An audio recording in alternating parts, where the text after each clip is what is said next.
Hi everybody, welcome to the 90 Days of Drills Challenge. This challenge is designed just for you because I know you want to practice and get better at your brush calligraphy, and the only way to do that is with a lot of practice and drills just like these. The way this is going to work is every week, starting the day you sign up, you will get an email from me. I'm not going to email you every single day with drills for that day because 90 days of emails is a lot. So I will be emailing you every week with the worksheets for that week. So week 1 looks like this. We will start with just simple up and down strokes, thick and thin, and then just a little bit of an introduction into curves. So the first thing you're going to do is print out your worksheets for the week. And if you don't want to keep printing out a lot of these sheets, if you want to keep doing these over and over again till you are satisfied, because some people might want more than one sheet, you don't have to use your pen straight on this. Plus, depending on the printer paper you use, if it's not very soft, you don't want to be using your fancy brush pens on them because it might ruin the tip. So what I suggest is you grab yourself some tracing paper, and you can just get something simple like this. This was just a few dollars, maybe $6 or so. So just grab yourself some tracing paper and lay it on top of your worksheet and just do your lettering on top. And you can either just staple this together, you can tape it from the back so it doesn't keep moving on you, or I just use a simple little clipboard right here. And you can just do that, and that way it all kind of stays together and doesn't keep moving on you. So just follow the guides from top to bottom, and then the last one is blank, and you can do it freehand without any guidance. If you really want to test your freehand, you can use a Rhodia notepad, or the dot pad is the best. I have created these worksheets to work with the Rhodia pads. So the grids on my worksheets actually are the same size that the dot pattern is on the Rhodia pads. So if you want to eventually move your practice from the worksheets onto your own pad, you can do that easily and keep the same size. So the way you would do this, and to easily keep track of each day, so for future reference, if you want to go back and see how much you improved, if you're using tracing paper, what I would do is, like I said, clip it into something or just staple it together. What you would do is write the day up here, just kind of trace this, and then trace the title so you know what it's from in case you're doing multiple drill challenges. And then you can just simply start doing your strokes. So I'm just going to show you a few different ones over here. So the best tool for this challenge would be a pointed brush flexible tip. You want it to be flexible so that when you press harder, you get a thicker line, and then when you press slightly, you get a thinner line. And I will have a list of the best brush pens for you guys in the email, so don't forget to check over that and get yourself some if you don't have any already. If you don't have any and you don't really want to buy a new one, but you have some other lettering tools, you can use those as well. There are different kinds of pens, and there's the zebra pen, which is pretty popular. I've seen it in some art stores, but mostly on Amazon, but it works the same as the Tombow ones. So it's got that flexible tip for your thicker strokes, and it's double-sided, so it's got a thin tip and a thicker tip as well. I think this is a Pentel one. This has more of a felt tip pen, which is kind of more of a marker because it's bigger than a pen, but it still gets pretty thin lines, so you can still use this. You can even use something with bristles like this Pentel brush right here. It's filled with ink, and you can lightly go up and get a thick or thin line, I mean. So you can use one that has bristles. The only difference is going to be if you press down on this one more, you're going to get a much thicker line than you would with a regular pointed brush pen. See the difference? You can use your Tombow markers, but then again, these are markers, not brush pens, and this challenge is for brush pens. But you can definitely use them if you want to practice some drills. I'm not gonna stop you. The only difference, again, like this one, you're gonna get a much thicker downstroke. But if you don't want a really thick downstroke, you can just not press as much. You are welcome to using Crayola Super Tips markers. They do come to a pretty fine tip if you're very careful. The only difference is there's a little bit of a different technique when doing curves, because you can't just press really hard. You have to kind of tilt it on its side to get that thicker stroke going down, because it's not very flexible. So just be careful if you're not getting the exact results, and try to hold it a little bit differently when you're doing downstrokes and you want the line to be thicker. But again, if you're for your upstrokes, you can definitely get a pretty thin line with these, and it's still a good tool to practice with for beginners. You can use a Prismacolor marker.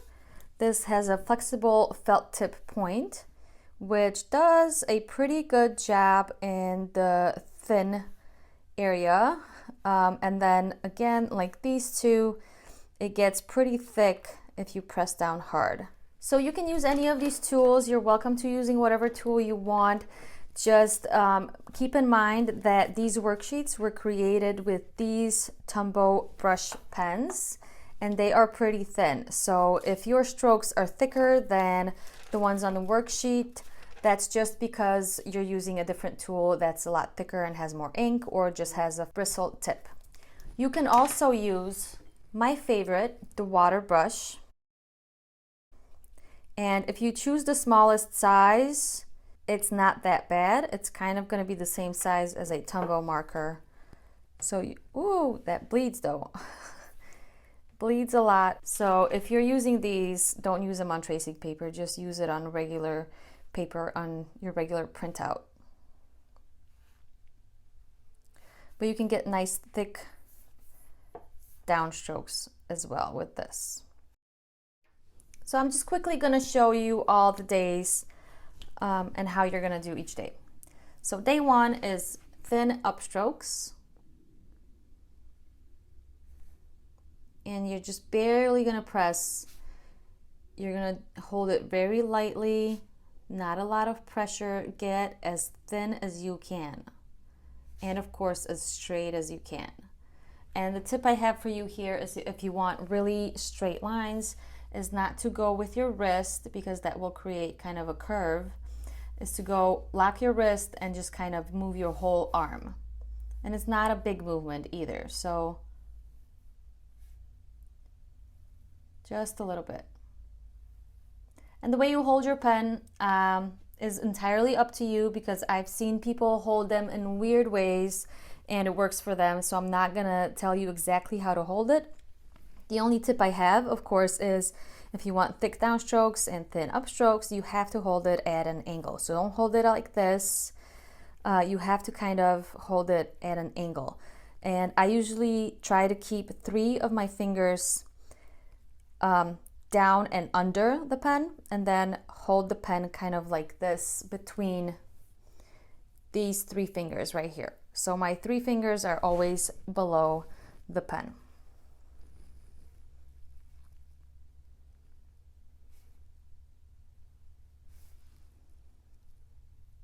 And the bottom stroke is pretty much the same. It just goes at a much sharper angle up.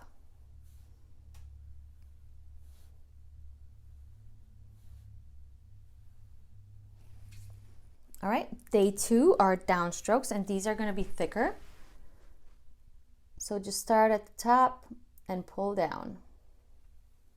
And again, use your whole arm movement, not just your wrist.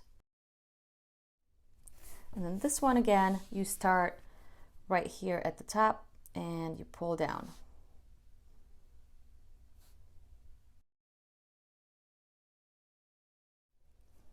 Day 3, you're going to start at the top and move down, and then lift up gently and then back up halfway. So down and then up halfway.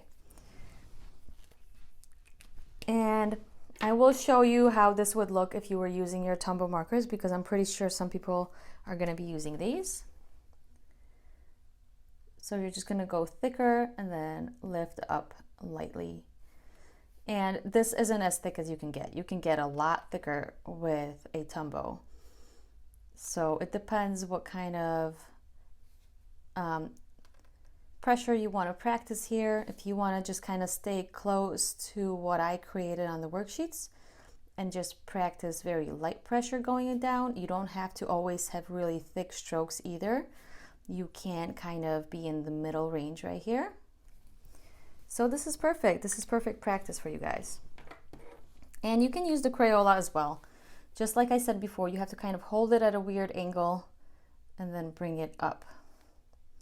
And it does get a little bit difficult to get used to this because you have to kind of rotate it.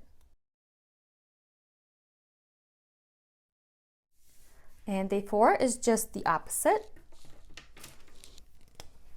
So what you're going to do is start over here, very lightly up, and then down thicker. Very lightly up and start pressing down harder. Lightly up and start pressing harder. Day 5 is very similar to day 4. It's just got a longer arch right here. So you're going to start at the bottom, go up very lightly, and then press and down.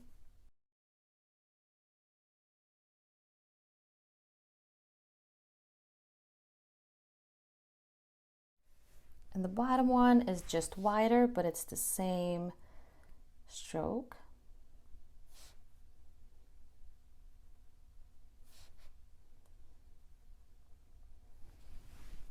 And day 6 is just reversed day 5.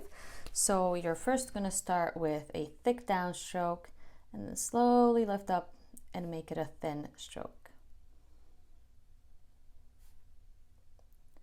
So don't hurry through these. Do these slowly. If I'm going too fast, you guys can definitely slow down. This is not a race. As long as you do 1 sheet a day, you will be on your way to getting a lot better than you are currently.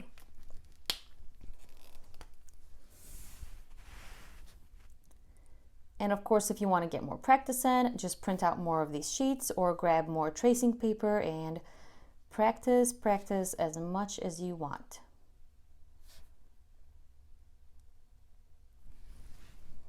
And these are good just as warm-ups. Even if you already know a lot about calligraphy and you're pretty good, these are still good to keep around just for warm-ups. So it's just like a race. You would always warm up your muscles before, running a marathon. It's the same with lettering. You want to warm up your wrist before it gets to work. And on the bottom here, you're going to have always a couple rows or a few rows of empty space where you can do your freehand practice without any guidance. So all you have to do is just match up the boxes, and this one is kind of in the middle.